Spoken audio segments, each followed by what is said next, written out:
มาสงค้ามาส่งพ่อแม่พี่น้องเฮาผู้ถ่อมยินเฮากูเกาะกูก้นค้ามาสงค้า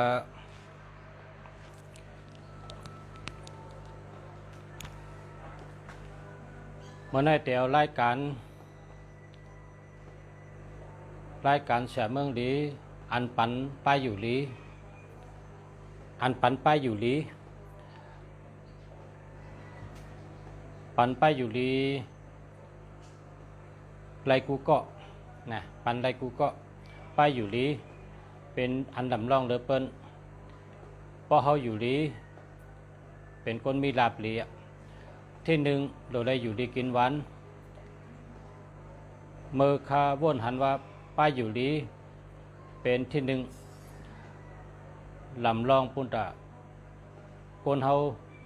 อยู่เช่าไรในเมืองกลข้าก็เลือกเอาตัวนับอันปันลองอยู่ดีมาปันนะพอคนอยู่มลีก็ซื่อสัตย์แต่ได้อยู่ดีไว้พอคนอันซื่อสัตย์ไว้เย้ามีอยู่ในหมายพงเย้าเพราะไหนก็เป็นคนอยู่ลีนะเป็นคนอยู่ลีเป็นคนอยู่ลีกินหวานตาเสสังว่าเป็นยอกกาอยู่เย้าในก็แนดกว่าชื่อมาใส่นะกว่าชื่อมาใส่พอใส่หมายพงอันปันเมื่อไนที่หนึ่งแต่ไรลองอยู่ดีกินหวานค่ะที่หนึ่งในแต่ไรลองอยู่ดีกินหวานกำเดียวค่ะในเป็นตัวนับอยู่ดีค่ะสังว่าเฮามีปอมีเมมีคนเท่าตีหอตีเฮินเฮาคาเฮาปอเฮาเมเฮาอยู่ดีกินหวานเฮาซ้ำโลกกับเหตุการณ์เฮาเตะคาเฮาปอเมเฮาอยู่ดีกินหวานปอเฮาเป็นไรนะเฮาฮักปอฮักเมเฮาสั่งว่าเฮาเป็นไรกาขันมันปอไหนก็ซื้อตัวนับอันได้เสิร์ปันปอเฮาเมเฮาปอเฮาเมเฮาแต่ไรอยู่ดีกินหวานค่ะก้อยกะเลือเสียเสิร์ปันปอแม่ยก็เสิร์ปันตัวเก่าหนึ่งอันเสิร์ปันก็เฮาหักหนึ่งอันเจ้าไหนได้แต่ละหันกันลองว่าเฮาอยู่ดีกินหวานตาเสเฮาเป็นคนอยู่ดีกินหวานตาเสตัวนับอันไหนเป็นตัวนับอันพี่น้องไตอันความไตเป็นลาดว่าเฮาอยู่ดีมีเงินเสกำขาเฮาอยู่ดีมีเงินเสกำขามาสูงเฮาอยู่ดีมีเงินเสกำขาอันว่านั่นเป็นตัวนับอันไหนเขาตัวนับเฮาอยู่ดีมีเงินในเขาเนี่ยเฮาอยู่ดีมีเงินมีหาโตนะ6 3 9 9 5นะมีหาโตกำไตว่าเฮาอยู่หลีมีเงินอันเป็นเตรียมไว้จอมหัวบักตูครับกำในซ้ำตัวนับในอันในตัวนับอันในเตรียมไว้หัวบักตูก็ลายอยู่เตรียมไว้เนื้อถงเนื้อทองก็ลีอยู่อันดีเลเปินอันดีเต้หรือไรเป็นหมายพงเจ้าเก่าใกล้กับเพราะว่าหมายพงค้าในหำจังแรกค้าชื่อเจ้าหึงไหนเอาค้าเพราะนั้นก็หาชื่อไรค้าเพราะว่ามีกอบเปิดจังนั้นกอบเปิดจังไหนลัดเกตุเวโหจังนั้นแต่นะกอบเปิดเกตุเวโหและย้ำชื่อเสือพระเนตรก็โดยชื่อเสือปันปอแม่นะเฮาปอเฮาอยู่ดีกินหวานเฮาเมเฮาอยู่ดีกินหวาน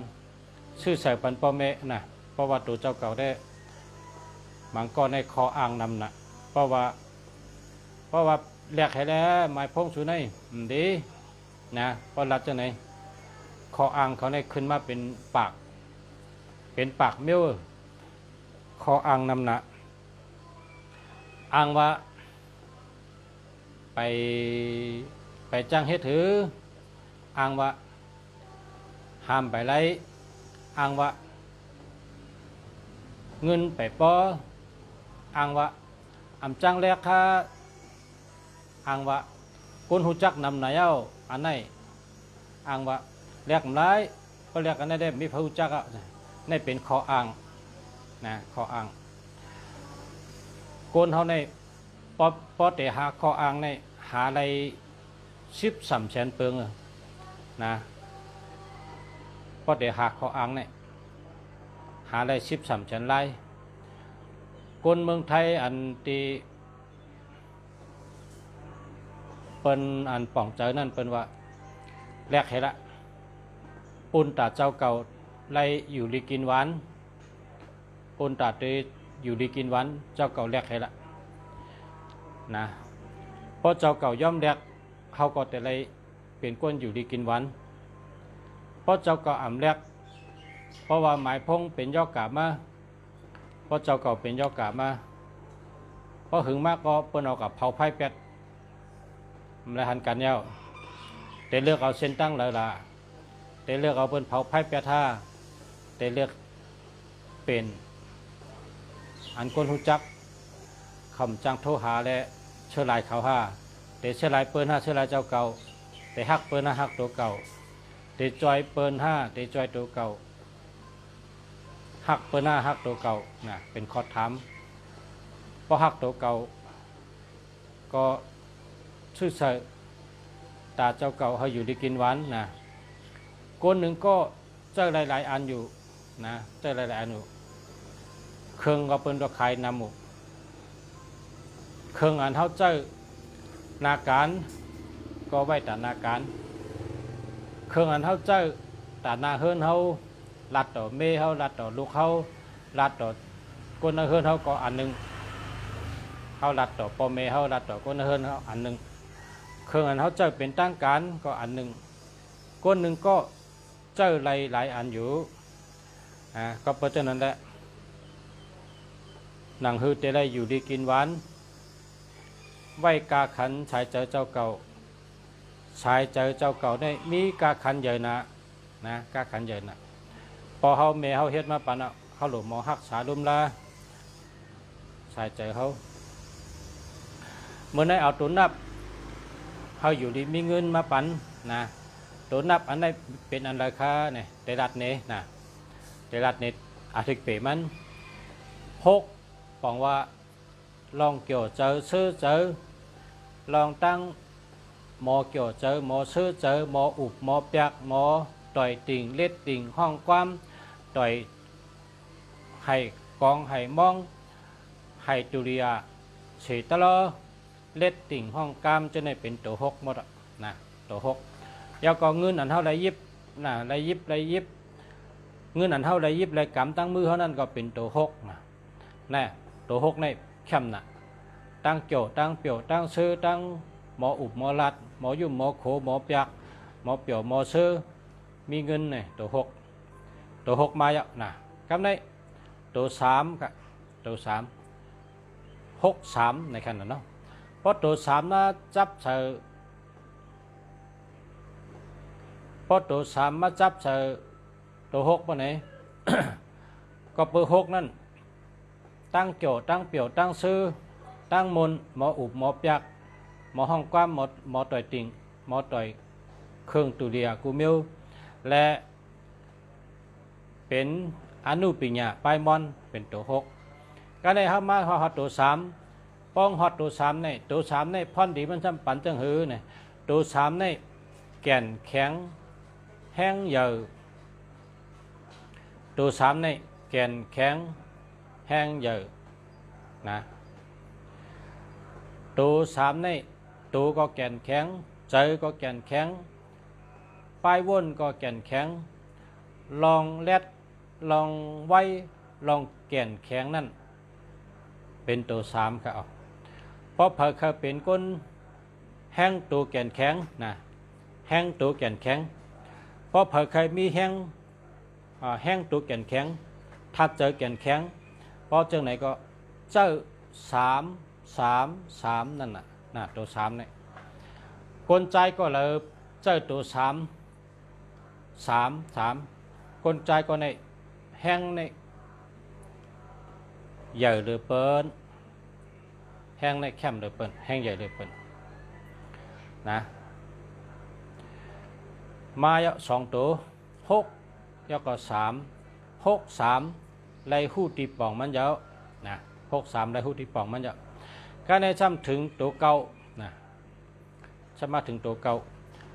าในปลายชายติ๊กปั่นปิญญาชินเขาเจ้ามักมันไว้มีอยู่4 เมลนะมีอยู่4 เมลตัวเก่าในปันอาโจกวนเขา4 เมลที่ 1 เมลที่ 1ตัวเหลือตัวนับกูโตพอมันมาจับใส่เก่าป้อนในจึงแห้งอันมีไว้อยู่จาติแห้งอันมีไว้อยู่เก่าๆนะแห้งอันมีไว้อยู่เก่าๆนั่นโตตอนหรือมาแทง4 ปุ่นนะโตตอนหรือมาแทง4 ปุ่นก็แปลว่าแห้งตัวมีไว้หรือมาโตตอนมาแทง4 ปุ่นเลยเพราะเอา3มาใส่จับเก่าป้อนไหนก็นะตัว3ในเมื่อไกลว่าแก่นแข็งแห้งใหญ่อันแก่นแข็งแห้งใหญ่ในตัว3ในมีไว้ปุ่นหนึ่งพอมาจับใส่เก่าป้อนไหนมันมีแทง4 ปุ่นกำเดียวกันมีแทง4 ปุ่นนะปุ่นที่1นะเป็นในอาโจตัวเก่าในติ๊กปั่นปิญญาชินเจ้าปืนหูไปหูไปหันกวางลึกเขาเจ้าไปชายเขาไปหูไปหันกวางลึกเขาเต็มไปว่าเก่าในเป็นเส้นตั้งออกเก่าในเป็นเส้นตั้งออกเก่าในเป็นเส้นตั้งออกอันว่านั้นเพราะว่าเฮาเฮ็ดเฮิรนไว้นะเพราะเฮาเฮ็ดเฮิรนไว้เปิ้นไรไว้พักดูออกมันนะในเฮิรนนั่นเพราะว่ามีพักดูออกมันก็ออกหลายนะก็เพราะฉะนั้นเฮิรนกูเฮิรนมีตั้งออกโหแวงก็มีตั้งออกนะตั้งเข้าตั้งออกเฮิรนก็มีตั้งเข้าตั้งออกก็ในตัวนับหมายพงหมายจากรัดสูเจ้าอันเฮาเจอกันอยู่ในเพราะว่ามีตัวนับตัวเก่าบ่ไหนก็ป้องว่ามีเส้นตั้งออกนะมีเส้นตั้งออกเพราะว่าป้าตัวเก่าบ่ไหนก็มีเส้นตั้งออกเส้นตั้งออกและมีได้ป้องว่าจังหือไหนเพราะว่าเฮามีเก่าในเฮาติวนไรติเฮ็ดหือนอเฮาติวนป้องติเฮ็ดหือนอเฮาติวนไล่ไวนะตันกลตันเกมผู้ตันเปิ้นวนตันเปิ้นก็บวชหมายพงเขามีตัวเก่าเพราะฉะนั้นเก่าในเป็นเส้นตั้งออกเก่าในเป็นหู้แรงเก่าในเป็นปิญญาสายแรงอันหู้ปองหันแรงหู้ปองเส้นตั้งและเป็นจังว่าเก่าเป็นเส้นตั้งออกเก่าเป็นเส้นตั้งออกนะเพราะฉะนั้นก็ก้นกูก็สั่งว่าเผยกับชื่อหมายพงในก็หรืออะไรป้าเก่านะเก่าให้ป้าให้ตูงก็เลยนะป้าให้ตูงก็เลยนะ089ยาก็ติดมือกว่านะเก่าในให้ป้าตูงนะให้ป้าให้ตูงปองปลา2 ตัว1 แขนจ้านะปองปลา2 ตัว1 แขนจ้าก็กะโกนเขามีเป็นปากล้านนะโกนเขามีเป็นปากล้านหมายพงในเป็นทำเฮ็ดมา2 ปากล้านใน2 ปากล้านในอันป้าตัวเก่าของซ้ำมันแต่มีกระหือเนี่ยเขาจำตัวเจนจ้าด้วยนะให้เจนนั้นแหละพอเผยมีตัวเก่าก็บอกว่า แคมป์และผู้สุรีในตัวเก่าได้มีเส้นตั้งอาจูมีสี่เมียวอันว่านั้นหนึ่งของว่ามีตังหลอดมีตังป่องในเป็นข้อที่หนึ่งข้อที่สองไว้ค่ะเก่าในไว้พอเผอมีตัวเก่าในไว้ตั้งเฮ็ดตั้งว่นตั้งหลัดการงานไว้ขึ้นมาตั้งไว้แลตั้งเทิงได้เหมือนถือกันในเพราะทำจนนั้นตั้งเต่านะตั้งเต่าแลดตั้งเต่าแนดเต่าแลดตั้งเต่าแลนแลตั้งเต่าให้ตั้งเต่าให้ตั้งแห่งเรียนแดนเข้กัน เฮาวะเนาะเมื่อหนังก้นกองไปตั้งก้นก้อนหนึ่งแลนในก็หัวไว้ก้นก้อนหนึ่งไปตั้งก้นก้อนหนึ่งขี่ก้าอันนี้ก็หัวไว้ก้นก้อนหนึ่งขี่ชปิ้นก้นก้อนหนึ่งขี่ก้าอันนี้ก็หัวไว้นะลองไว้อันว่านั้นเอาแห่งมัดแตกก็ได้เพราะว่าไว้หรือเก่าอันว่านั้นบอกว่าเพราะผมมีตัวเก่าในไว้นะเฮ็ดสังก็ไว้ปลายว่นก็ตีไว้เจอป่องเจอแรงก็ไว้นาการดีก็ไว้อันดีละแล้วเปิ่นตัวเก่าในเป็นรองดีกูเมียวนะตัวเก่าเนี่ยนะลองไว้ในตัวตอนมามีมา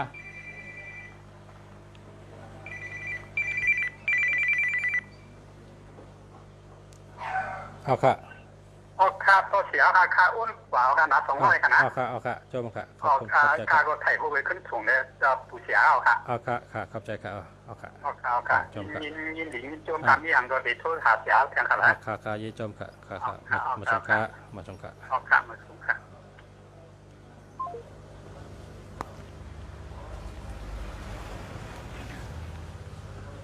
หนึ่ง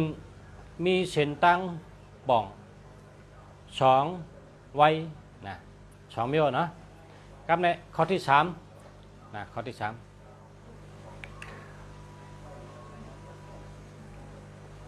เมียวถอดเมียวเมียดนะเมียวถอดเมียวเมียดลูหลอมเป้อปลามุงคิงปันเฮานะลูหลอมเป้อปลา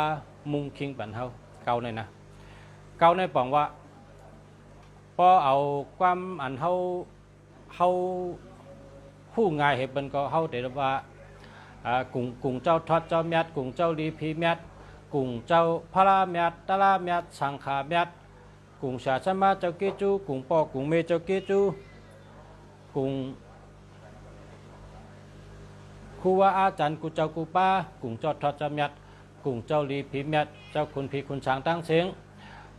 มุงคิงขาเสกรรม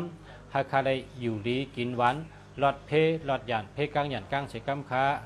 ในหนักคนห้องว่ากล่าวหาเจ้าเมียดกล่าวหาเจ้าเมียดก้อยกาเพราะเผยเจ้าตัวเก่าในอำไรเก่าอำไรตึงอำไรห้องเจ้าเมียดเขา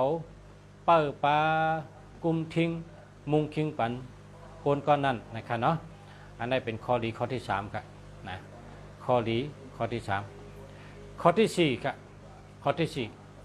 โกนอันมีตัวนับเก่านะเก่าหานะกำเนี่ย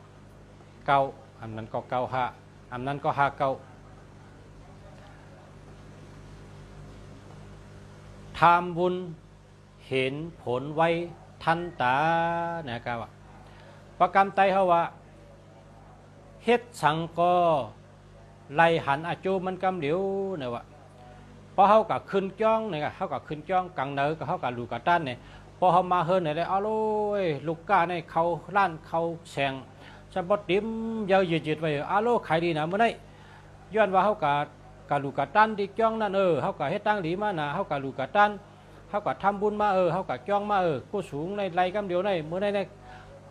อาขิงกินข้าวบ่เมียขายดีนะขายตั้งขายก็ขายดีแขกก็ขึ้นเงินก็เลยน้ำในน่ะเพิ่นห้องว่าทำบุญเห็นผลไว้ตันตากรรมไตเขาก็ว่าพอเฮ็ดไรอาโจงกำเดียวพอเฮ็ดได้หันอาโจงกำเดียวนะเมื่อได้เขาลูกกับเจ้าเขากับลองซ้อมลูกเจ้าเขากับซื้อข้าวดีพักหวานให้ลองซ้อมเจ้าสั่งเจ้าจ้างเขาอันเปิ้นตุ้งซ้อมจอมตั้งเขาเฮ็ดข้าวดีพักหวานให้กับลองซ้อมเมื่อได้นะ พอเขาลองมาเนี่ยพอมาหอดเทือนเนี่ยอ้าวลูกก้าเนี่ยคนชื่อโคคนชื่อของคนมาปั่นเงินเนี่ยจำป้าเปิดแถวหน้าเฮือนนะนั่นน่ะเพิ่นห้องว่าเก่าหาอันนั้นก็หาเก่าเนี่ยย่อเข้ากับจอยเดอเปิ้ลเนี่ยเข้ากับจอยเดอเปิ้ลก้นหมังก็ว่าข้าในเฮ็ดดีต่อเปิ้นฮู้เกจูข้าเฮ็ดจอยเขาลองดีตั้งนำคำฮู้เกจูคำตอบกุงเกจูคำฮู้เกจูนะแกได้ยินเนี่ยก้นว่าจังไหนเนี่ยนะพอมาเจอตัวนับเก่าหาเก่าเปิ้นได้เกจูกว่าเกจูมาอำลุดอำห้ามในเป็นจังนั้นเขาเพราะว่าการลูกกาต้านก็กูสูงฮอตมาที่ตัวเขากำเดียวฮอตมากำเดียวค่ะไรเปิดไรวันไรเปิดข้าวยำฮะตันตาตันเจอกำเดียวค่ะอันนี้เป็นตัวนับเก่าหาเก่าค่ะอ๋อพอไม่เป็นของเขาเมื่อในข้าเอาตัวนับอันดีดีมาปั่นพอไม่เป็นของเขาเพราะกว่าชื่อให้ไรเหมือนหนังลุงเสียเต็มลุงกาน่ะอย่าไปกุนจังเขาทุถีนะอย่าไปกุนดาราเพราะสุกับกุนหกสองไรเอาอย่างก็เอาโหตั้งให้ตั้งกลเอากลให้ตั้งโหเอาโหให้ตั้งกลางเอากลางให้ตั้งดอกสองไรเนี่ยไม่ไรหรือไรเหมือนจังลุงเสียเต็มลุงกานั่นเต้ๆก้ยเพราะว่าลายนับหมายพงลายนับหมายจากลาดลายตัวเวอร์ลายตัวหมายพงกวนเขาในเปิ้นตัวเขามาให้ไหนค่ะเปิ้นตัวตั้งในกะนะกวนในพอไปในลูกตั้งในไปกะนะแต่ว่าบัดตัวหมายพงในเปิ้นลูกตั้งในตัวเขามาไหนค่ะเพราะว่าลุงเสียติรัดนี่ว่าหมายพงลุงเสียนะหมายพงลุงเสีย088 789 6916นะเพราะว่าตัวหมายพงเนี่ยแต่ละตัวเอา6นั่นมาตั้งเขาเพราะตัว6ตัว1ตัวเก่านะตัว6ตัวเก่าตัว8ตัว7ตัว8ที่ไหนครับแต่ละตัวเอาไปมาตั้งเงาที่ไหนครับตัวหมายพงเนี่ยอาจงปั่นเจ้านั้นครับอาจงปั่น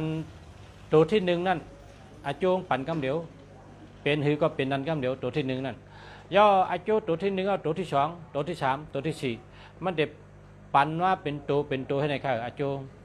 เพราะว่าเจ้านั้นก็ตัวนับอันเขาเจอในหมายพงในเพราะเขาใครหูว่าเพราะเขาเจอในอันเดียปั่นอาจงอันตั้งเต็มเป็นหืออันตั้งชุดอ่อนตั้งชุดนะตัวที่1นั่นค่ะเพราะตัวที่1ในเป็นตัว1นะเป็นคนที่ฮัดหานเป็นผู้นำฮัดออกหน้าออกตาเจอป่องเจอแรงในเป็นถัดไพ่ค่ะตัว1เพราะตัว2ลองลัดลองจ๋าลองปีย่าเมตตาลองเงินลองมาอุบมาลัดมากำเดียวค่ะเพราะตัว3ลองแก่นแข็งมีแห้งตัวมากำเดียวค่ะเพราะตัว4ลองอุบลองลัดการกับสืบก้นอุบก้นหลีกำเดียวค่ะเพราะตัว4เพราะตัว5มีสติปัญญาเนี่ยมีสติปัญญามีสติหลีมีสมาธิหลีมีปัญญาหลีนะเพราะตัว5เพราะตัว6เป็นตัวเงินค่ะมีเงินไหลเงินมีเงินไหลเงินตัวเกี่ยวเจอเกี่ยวนะตัว6เพราะตัว7เป็นคนใกล้นะใกล้ถูเฮินปัดเฮินเฮ็ดกันนักก็เอาเบาก็สู้การนักการหวยไม่เห็นเบี้ยวเอาหมดอ่ะเพราะเป็นการงานปองมาสื่อนาในเฮ็ดหมดอ่ะนะการทางก็ตึมเทียงการทางก็เทียงให้เมียวการทางก็เวให้เมียวนักนาก็ย่องบะบวยนาก็เฮ็ดมันละทั้งเพราะเป็นการมาสื่อนาเอาหมดอ่ะตัว7เนี่ยเป็นว่า7เนี่ยกัดแก่ไก่เอาหมดอ่ะนะเพราะเป็นตัว7เนี่ยลุยหมดอ่ะเฮ็ดหมดอ่ะเพราะเป็นตัว8นะฮัดหันแลดเซลอ่ำกูเผอนะฮัดหันแลดเซลอ่ำกูเผอย่อก็เป็นคนมีเงินนะเพราะตัว8ก็ได้มาตัวเก่านะเพราะตัวเก่าเนี่ยก็ไว้นะไว้ในไว้หังไว้4 มิลมีหังละลายมันก็ไว้4 มิลไว้ที่1เจอแรงมีตังออกไว้ที่2นะยังไล่ฮับเจ้าทอดเจ้าเมียดกุมคิงมุงคองตุยหลอมเปิดปาตาเสไว้ข้อที่3นะเฮาเฮ็ดสังก็จูแข็ง หลอดเพแล้วก็อยู่ดีกินหวานแล้วก็มีอันทอดอันแมดเปิดป้าปันและเหตุการณ์สังก็เลย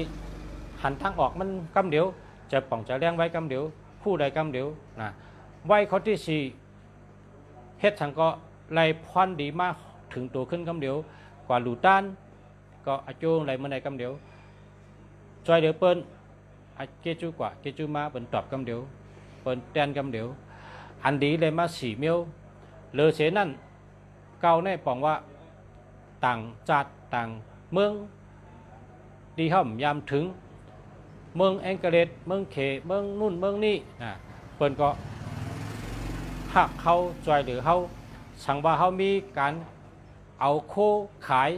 ลูกดีขายเอาตีเมืองเขาในส่งถึงเมืองนอกเมืองนานั่นก็เป็นใจเก่านะเก่าในมันปันพันดีไหลสี่เมียวไหลสี่ตังนะอาโจมันดีอาโจมันปันดองดีนำนะ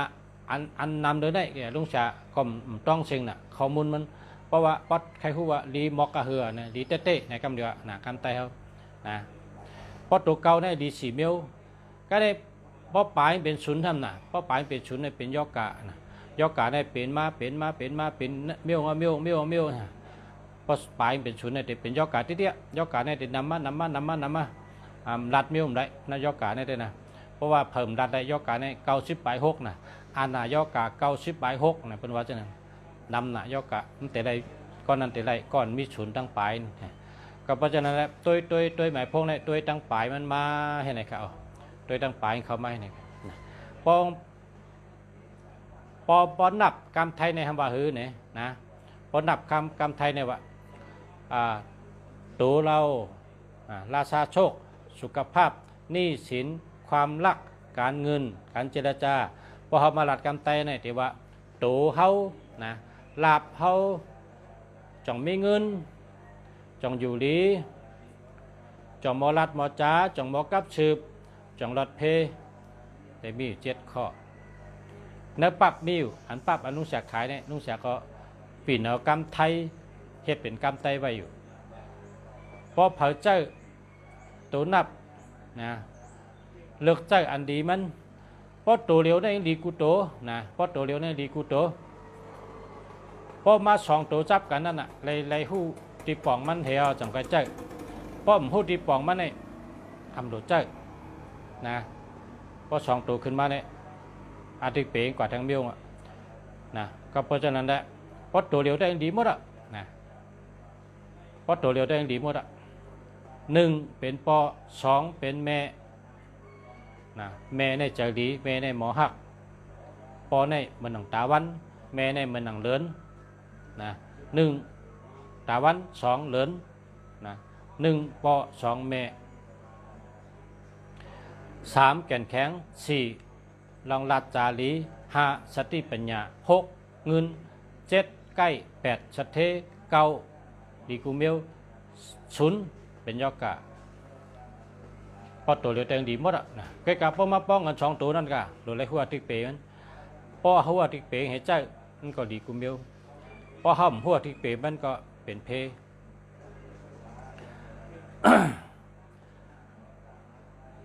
6 3 9 5เนี่ยนะมันแคมน่ะเมื่อในปัน6 3 9 5 3 ตัวเอ็มจ้า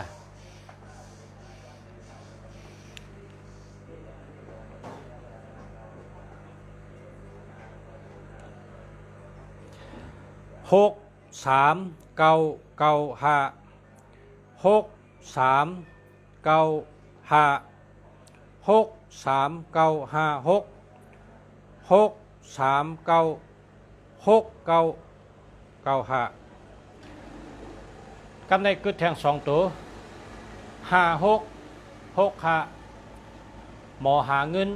หลายผ่ายหลายตังแนวข้าวยามเดียวกันในว่าพอเผยเคยเป็นก้นอันหมอหาเงินเข้ามาหลายผ่ายหลายตังในข้าวยามเดียวกันก็ในหมายพงสู่เจ้าหรือไรมี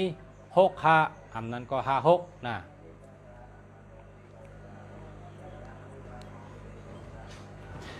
กำในช้ำเก่าหกเก่านะเก่าหกเก่าใน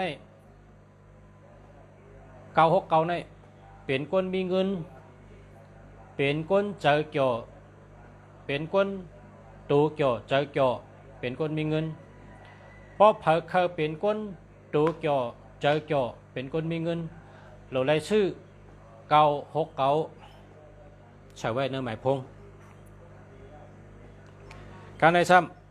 ำเก่าหาในก็เหมือนเมื่อกี้นั่นน่ะเฮ็ดอาจูปันเปิ้นก็เฮ็ดอาจูปันเฮาเฮ็ดเกจูที่เปิ้นก็ตอบเกจูขึ้นที่เฮากะลูกะตันกะลองซ้อมเมื่อไหนหันอาจูกำเดียวกะลูกะตันเมื่อไหนหันอาจูกำเดียวเฮ็ดตั้งดีเมื่อไหนไหว้พระเมื่อไหนสวดมนต์เมื่อไหนลองซ้อมเมื่อไหนดูตันยาหันสังขาแมดกะลูตันที่กันที่จ้องหยัดน้ำเฮกะลูกะตันกะลองซ้อมเข้าที่พักหวานปะไหนพอมาเฮินก็เลยเงินทั้งวันแล้วนะเงินมากำเดียวนะพอเผอมีตัวนับเก่าเก่าห้าเก่าหกอันนั้นก็เก่าป้องสองตัวจับกันปะเนี่ยนะเมื่อเราเฮ็ดตั้งดีเมื่อนั้นเลยหลับเมื่อเรากะลองซ้อมลองปานเมื่อเรากะลูกะตันเมื่อเราสวดมนต์เมื่อเราเฮ็ดตั้งดีเมื่อนั้นเลยหลับเฮ็ดตั้งดีเมื่อเราหลับดีเมื่อนั้นกุศลกรรมขึ้นเมื่อนั้นหลับป่งเมื่อนั้นนะหลับป่งเพราะพักขี้ป่งในเป็นว่ายักษ์ไม่กินแน่พักขี้ป่งเข้มนะเพราะหลับป่งมันก็หลับดีนะหลับแห้งนะอันนี้เป็นห้องว่าเก่าเพราะผมมีเก่าในเฮ็ดตั้งดีอาลูหันในจูงกำเดียวเดี๋ยวก็พรดีมันมากำเดียวไล่ขึ้นกำเดียวไล่มากมีกำเดียวไล่เกี่ยวกำเดียวไล่ตัวเกี่ยวใจเกี่ยวหันในจูงกำเดียวนะเพราะเผอเจ้าเก่าก็เฮ็ดตั้งดีใกล้ๆนะเฮ็ดตั้งดีใกล้ๆตั้งดีลองเลยก็เฮ็ดใกล้ๆสดมนต์ก็เลยลองซ้อมเข้าดีพักหวานกับลูกะตันพระเมตตาเมตสังขาเมต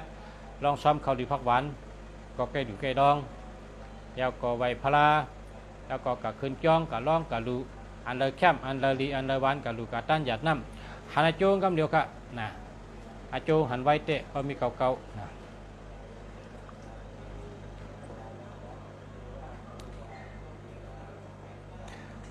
อันชูเจ้าถ่อมเมื่อไหร่ก็ให้ชูเจ้าชื่ออันดีเลยเปิดได้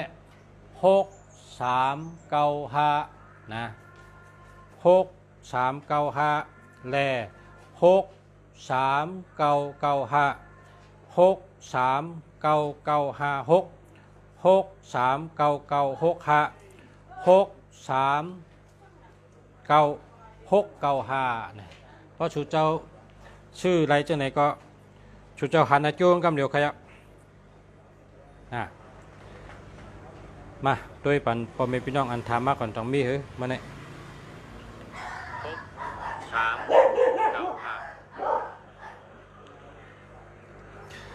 061835135อันนี้หาเหมือนกันนะ094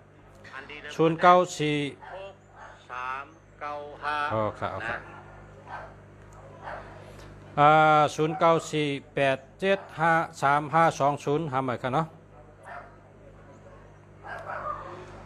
0874040449หาเหมือนกันเนาะ